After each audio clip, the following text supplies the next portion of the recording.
fleeing from Bhavyabhara.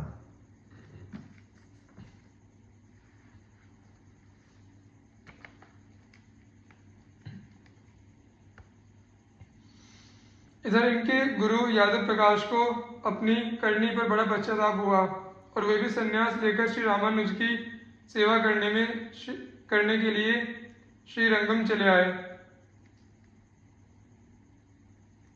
उन्होंने अपना संन्यास आश्रम का नाम गोविंद योगी रखा।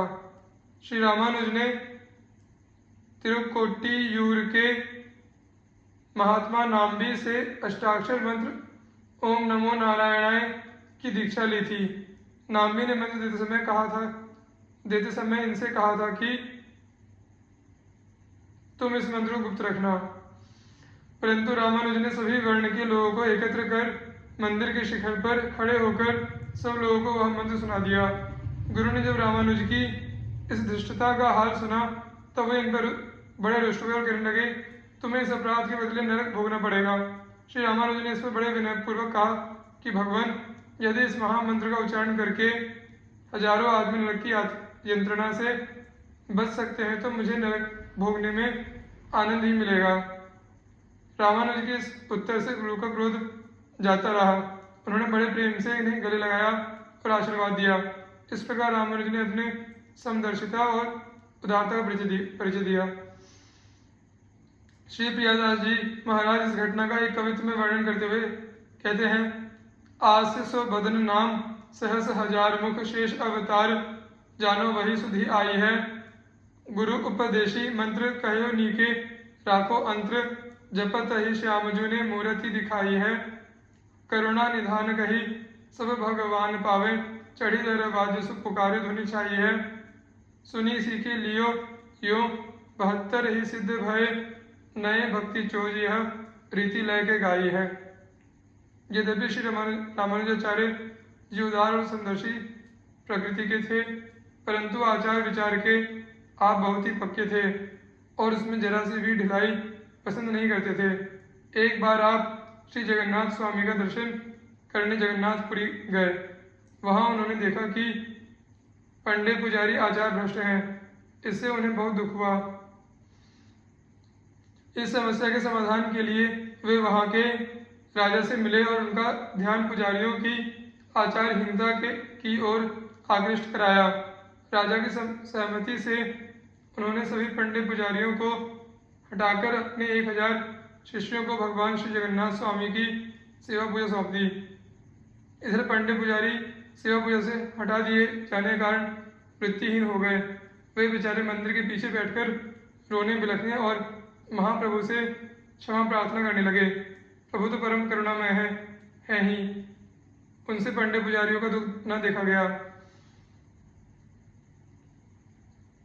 उन्होंने स्वप्न में श्री रामानुजाचार्य जी से कहा कि वे पंडित पुजारियों को सेवा पूजा करने दें।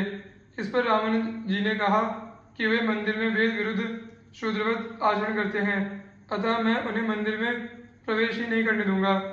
भगवान ने कहा कि वे लोग जब मेरे सम्मुख ताली बजाकर नृत्य करते हैं तो वह मुझे बहुत ही प्रिय लगता है, अतः मेरी सेवा पूजा का कार्य तुम उन्हें ही दे दो। परंतु रामानुज उन पंडों को किसी भी शर्त पर सेवा पूजा कार्य नहीं सौंपना चाहते थे। करुणा भगवान को अपने भक्त रामानुज का हठ भी रखना था और अपने दीन सेवकों पर भी करुणा करनी थी। अतः उन्होंने गरुड़ जी को आज्ञा दी कि रामानुज को शिष्यों समेत श्री रंगनाथ धाम पहुंचा दो। गरुड़ जी ने प्रभु की आज्ञा अनुसार रामानुजाचार्य जी को शिष्यों सहित रात में सोते समय श्री जगन्नाथ धाम से श्री रंगनाथ धाम पहुंचा दिया। प्रातः जगने पर इस आश्चर्यमयी घटना को देख रामानुज जी प्रभु की भक्त वत्सलता का अनुभव कर गदगद हो गए। भक्त मार्गी टीकाकार श्री प्रियदास जी महाराज इस घटना का 2 कवित्वों में इस प्रकार वर्णन करते हैं। गए नीलाचल जगन्नाथ जू के देखिवे को देखियो अनाचार सब पंडा दूरी किए हैं। संग लय 1000 शिष्य रंग भरी सेवा करें धरे हिये भाव गुण दर्शाए दिए हैं।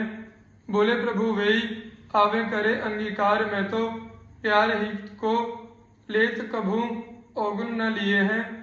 तऊ दृढ़ कीनी फिरी कही नहीं कान दीनी लीनी वेदवाणी विधि कैसे जात छिए हैं। जोरावर भक्त सो बसाई नहीं कही किति रति हूँ न लावे मन चोज दरसायो है। गरुड़ को आज्ञा दई सोई मानी नई उन शिष्य ने समेत निज देश छोड़ी आयो है। जागी कर निहारे ठौर और ही मगन भये दिए यो प्रकट करी गूढ़ भाव पायो है। वे ही सब सेवा करे श्याम मन सदा हरे धरे साचो प्रेम ही प्रभु जो दिखायो है। रामानुज ने आलवंदार की आज्ञा के अनुसार आलवारों के दिव्य प्रबंधम का कई बार मिश्रण किया और उसे कंठ कर डाला। उनके कई शिष्य हो गए और उन्होंने इन्हें आलवंदार की गद्दी पर बिठाया, परंतु इनके शत्रु भी हो गए जिन्होंने कई बार इन्हें मरवा डालने की चेष्टा की। एक दिन इनके किसी शत्रु ने इन्हें भिक्षा में विष मिला हुआ भोजन दे दिया, परंतु एक स्त्री ने इन्हें सावधान कर दिया और इस प्रकार रामानुज के प्राण बच गए। रामानुज ने आलवारों के भक्ति मार्ग का प्रचार करने के लिए सारे भारत की यात्रा की और गीता तथा ब्रह्म सूत्र पर भाष्य लिखे। वेदांत सूत्रों पर इनका भाष्य श्री भाष्य के नाम से प्रसिद्ध है और इनका संप्रदाय भी श्री संप्रदाय कहलाता है, क्योंकि इस संप्रदाय की आदि प्रवर्तिका श्री महालक्ष्मी जी मानी जाती है। यह ग्रंथ पहल काश्मीर के विद्वानों को सुनाया गया था। इनके प्रधान शिष्य का नाम कुरत तालवार कुरेश था। कुरत तालवार के पराशर और पिल्लन नाम के दो पुत्र थे। रामानुज ने पराशर के द्वारा विष्णु सहस्त्र नाम की और पिल्लन से दिव्य प्रबंधन की टीका लिखवाई। इस प्रकार उन्होंने आलवंदार की तीनों इच्छाओं को पूर्ण किया। इस समय आचार्य रामानुज मैसूर राज्य के शालग्राम नामक स्थान में रहने लगे थे। वहां के राजा भिट्टी देव वैष्णव धर्म के सबसे बड़े पक्षपाती थे। आचार्य रामानुज ने वहां 12 वर्ष तक रहकर वैष्णव धर्म की बड़ी सेवा की। सन 1099 ईस्वी में उन्हें नम्मले नामक स्थान में एक प्राचीन मंदिर मिला और राजा ने उसका जीर्णोद्धार करवाकर पुनः नए ढंग से निर्माण करवाया। वह मंदिर आज भी तिरुनारायणपुर के नाम से प्रसिद्ध है। वहां पर भगवान श्री राम का जो प्राचीन विग्रह है वह पहले दिल्ली के बादशाह के अधिकार में था। बादशाह की लड़की उसे प्राणों से भी बढ़कर मानती थी। रामानुज अपनी योग शक्ति के द्वारा बादशाह की स्वीकृति प्राप्त कर उस विग्रह को वहां से ले आए और उसकी पुनः तिरुनारायणपुर में स्थापना की।